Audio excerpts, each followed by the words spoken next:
dadweynaha ku dhaqan magaalada Laascaanood ayaa cabasho xoogan ka muujiyay sare u kac ku yimid qiimaha leydhka ee magaalada Laascaanood. shirkadda leydhka ee Gurmed oo fariimo u soo dirtay qaar ka mid ah bulshada ayaa sheegtay in qiimaha leydhka oo markii hore ahaa 0.3 laga dhigay 0.8 oo ah sare u kac boqolkiiba 50 waxaana shacabku sheegay inay tacaddi ku tahay sare u kaca baaxadda leh ee ku yimid qiimaha leydhka oo markii hore gaadhay 0.3 iyo wax ka yar kaasoo ay bulshada u soo dhaweysay waxaana bulshadu sheegeen in arintani caqabad ku noqonayso kobaca dhaqaalaha ee magaalada Laascaanood. xirbararka leydhku waa khalad 3.3 waa 3.8 maxaa gaarsiiyay waa mamnuuc laguna shidan maayo sida faynuusyada iyo baa la shidanayaa maxaa leydh triga iyo dababka hidaha iyo dhaqanka dalka anaga leh dahabshiil ma laha shirkana ku galsa sheerka bal hada day kuli ka soo dhamaata solar barsaana hubulana leesko ya dahabshiil la hubulana كوده والله بالله ترى ديك الوقحنا dadka awal badhiga waa noogi jireen oo waa dhiiranayeen laska oo waynu ogeyn nin baa bil saddexina ku noqdo iraana wax idin qabanayo shicibka yaako yar inoo dhigay bil saddex buu ina ku noqday isagiina ninkii ilaahay ka baqayana waynu eegaynaa kii toliimana hadda isugu hamrateen waynu eegaynaa laakiin kelmad baynu inagu odhayna dalka iyo dadka iyo diinta iyo duuga jiritaanka dallo iyo abaalkan u dhigtay doxorka naafeeya diiwaanada sheegaya duul markhaatiya xaqdarro iyo wixii dayn qaba waa dacwaysane dib baa loo xisaabtamay mar aan la istafirahayn waa la doogayaa buuna yidhayaan la dacroon haddana waxaa laygu yidhi masaj baa shalay ku arkay mobilka masajadka loo soo dirayo 0.8 baa la gaarsiiyey oo wax unbelievable wax la qaadan karo maaha waayo cid bixin kartaa ma jirto dadka magaalada jooga waa dad aad u jircisan waa dad dan yara dadka shirkadaha haysta masajkan u dirana waxa weeye waa dadka magaalada degan waa dadkiini waa abayaashin waa adeeradiin waa abtiyadiin waa seediyadiin dadkani dad waxaan qaadi karma reer Laascaanoodnahay waan isnaqaanay guriguri baan isugu warhaynaa qof waliba inta wax bixin karta iyo inta wax bixin karin inta normalka ay dhexdhexaadka waan isugu warhaynaa hadday midna bantu aid ka dhigtay midna $1 ka dhigtay saakana guriyihii laga jaray leerka ka gurayaan waxa weeye inay Jabuutaawi markii uu magaalada yimi oo shirkadda keenay tallaayay uu lahaa oo garab istaaga uu lahaa shacabka reer Laascaanood maanta hadduu bantu aid ka dhigay waxa weeye waa hawl macnihii si kala ah oo lacagtii campaign-ka ka gashay ayaa labada shirkadoodba doonayaan inay ummadda ka soo saaraan boontriba shabeeha bantu aid baa laga dhigay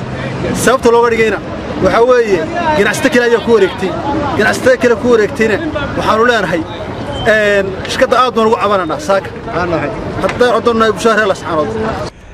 maxamed Jabuutaawi ballan baan isku ogeyn ballankan isku ogeyna waxay ahayd inuu shirkadda noo jabiyo dabka leydhka wuuna arkaa GCB-ka hadda aan wato waa ninkii isagu ameeyay hantida waxaanu leenahay hanaga bixin inaan wax alla ku qabanin waxaan oran lahaa maxamed Jabuutaawi reer Laascaanood wuu hiliyay markii hore oo inta tirib uga dhigay iyaga la garan waayay marka in lagu qaaligareeyo way istaahilaan waa shacabka Laascaanood gobolka Sool waxaanu ka cabananaa ina Jabuutaawi oo ah kulmiye oo anaguna nahay wadani oo sida daraad nagu korontada uu yiri markii hore waa 23 adeena ka dhigay 28 Gurmed dadka maxay haytay waa u gurmatay xaqiiqatan waana u ducaynay waxaanu moodaynaa inay sii soconayso dadkana waxaan sii soconay lagu lugooyo ma wanaagsana waxaanu haddaba la iska u sheegaynaa dadkani waa dad dan yara waa dad maxay haytay idinla soo kifaaxay waa dadkii maxay haytay ilaa iyo maantaad bilowdeen dee lacagta aad ka gurayseen xaq bay idinku leeyihiin inaad u naxariisataan inaad u dhimrisaan inaad noo naxariisataan oo dadkiinii baanu nahay aad dhinac walba eegtaan inaad tiina qura eegtaan cuna qabatayntii hore soo celisaan looma baahna leydhka la isku daray anagu dan baa noogu jirtaa waayo bilkow shaqaalaha ka shaqeeya magaalada ganacsaduna danta waxay ugu jirtaa boontaariba haddana boontaari baa laga dhiga kawdhade dee anagu waxaan soo dhaweynaa leydhka la isku daray dee wax fiican buu ku yeelanayaa maxaa dhawan muxuu $2 iyo $1 barbal isticmaalti haddana boontaari maxay tahay maxay leedahay irka waxana laga iibshaa hadaanu nahay dadka shicibka ku nool Laascaanood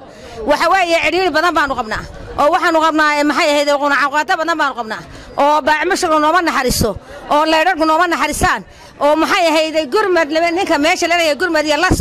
lasto waatiina hayn jirtay maalin dhayd hadii bisha lagu yeesho isagoo korontada saaran baad arki jirtay waxa weeye hana loo naxariisto waxaanu rabnaa anaku shirkadii maxay ahayd oo noo naxariisanayaanu rabnaa Gurmedna ma rabno lastana ma rabno soolar baan wada saaranahay sida ay nabadgelyo waxaan maxamed jabuuti uga digayaa dadka shacabka ah ee masaakiinta ah ee magaalada ku nool ee bilaa shaqada ah ee agoomaha ah ee danyarta ah ee intuu leedhkii u jabiyey oo lesko aanu xoogaa ka raysanay uu maanta haddana dib ugu celiyey maxamed oo ha noqon bil saddex dadka gurigooda ay ka kaxaysa kule guri kalena aan gaadhsiinin mukhtaar cabdi jaamac wararka warbaahinta SBC laascaanood